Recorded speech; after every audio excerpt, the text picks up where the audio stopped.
Assalamualaikum warahmatullahi wabarakatuh. Perkenalkan, kami dari kelompok yang beranggotakan saya sendiri Muhammad Rantaskia. Saya Muhammad Kadafi. Saya Anaya Pemita Fatihah. Kali ini kami bertiga akan mempresentasikan strategi pemasaran pemasokan kayu kehutanan dari hulu ke hilir. Baiklah, materi pertama saya menyampaikan pendahuluan. Strategi pemasaran merupakan aspek penting dalam kewirausahaan kehutanan karena menentukan keberhasilan suatu produk atau jasa hutan dalam menjangkau konsumen serta menciptakan nilai tambah. Dalam konteks kehutanan, pemasaran tidak hanya berfokus pada produk kayu, melainkan merancang rantai nilai yang menghubungkan produk hutan dengan pasar yang tepat. Dengan memperhatikan keberlanjutan sumber daya, permintaan konsumen, dan kebijakan sertifikasi, strategi pemasaran kehutanan modern menekankan diversifikasi produk, nilai tambah lokal, dan penetrasi pasar melalui model bisnis yang inovatif. Baiklah, selanjutnya itu rantai nilai dari hulu ke hilir. Yang pertama itu saya sendiri akan menjelaskan tentang lokasi hulu. Untuk tempat surveinya itu sendiri yaitu di Lorong Anugerah di dekat SD 211 Merajati.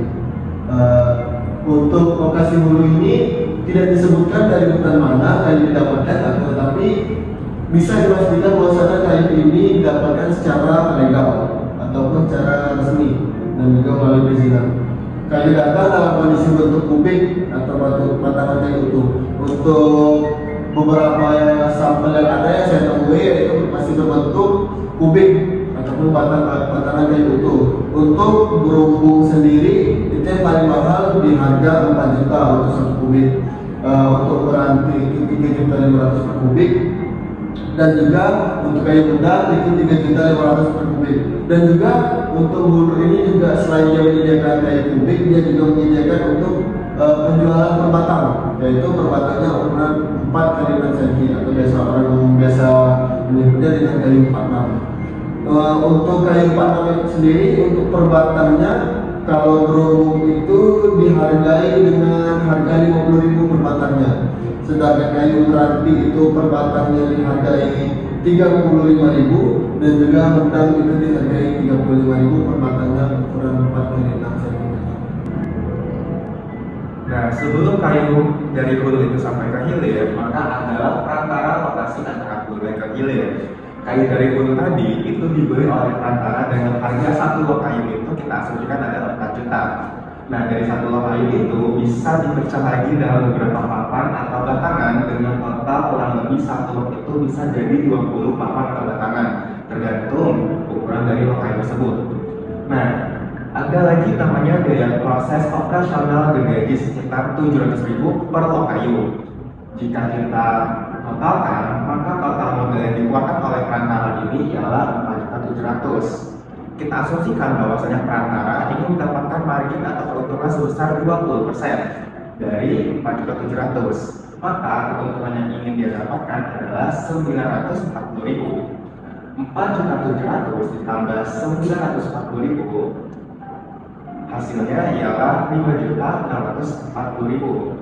5.640.000 ini kita bagi dengan 20 potongan papan atau batang, maka harga papan atau batangnya dihargai 282.000. Harga ini bisa naik atau turun sesuai dengan metode pengeringannya. Untuk kasus ini atau untuk hal ini, harga 282.000 itu untuk pengeringan yang diangin-anginkan saja atau pengeringan biasa dengan udara.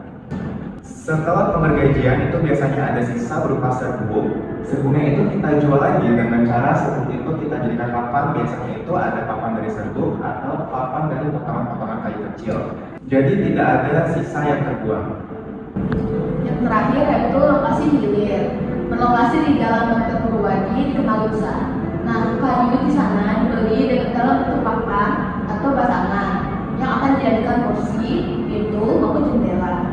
Diasumsikan pengrajin membeli beberapa kayu atau papan dengan total harga 1.016.000. Nah, ada upah tukang untuk produksi dan operasional berkisar sekitar 800.000. Jadi modal awalnya yaitu 1.016.000 ditambah 800.000 menjadi 1.819.000. Nah, keuntungan yang ingin didapatkan itu sekitar 30%. Berarti harga jual produk jadinya yaitu 2.360.400 dan dikeluarkan ke bawah menjadi 2.360.000. Baiklah, berdasarkan materi yang telah kami paparkan, maka dapat kami simpulkan bahwasanya untuk rantai hulu dan kehilir ini, bahwasanya untuk kayunya itu berstatus legal. Akan tetapi pada saat kami survei, penjual itu memastikan kayu ini legal, akan tetapi beliau tidak mampu menyebutkan ataupun tidak menyanggupi untuk keterangan bahwasanya kayu ini didapat dari mana. Dan selanjutnya yaitu rantai nilai kayu dari hulu ke hilir ini menunjukkan adanya peningkatan nilai tambah pada setiap tahap pengolahan.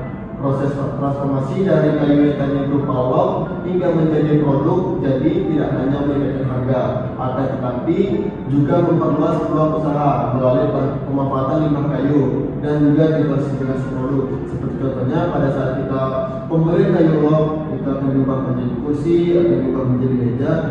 Tentunya itu akan menimbulkan yang namanya limbah kayu. Limbah kayu ini tidak semata-mata dibuang, akan tetapi dimanfaatkan kembali menjadi produk-produk lainnya seperti papan serat dan juga papan serbuk kayu.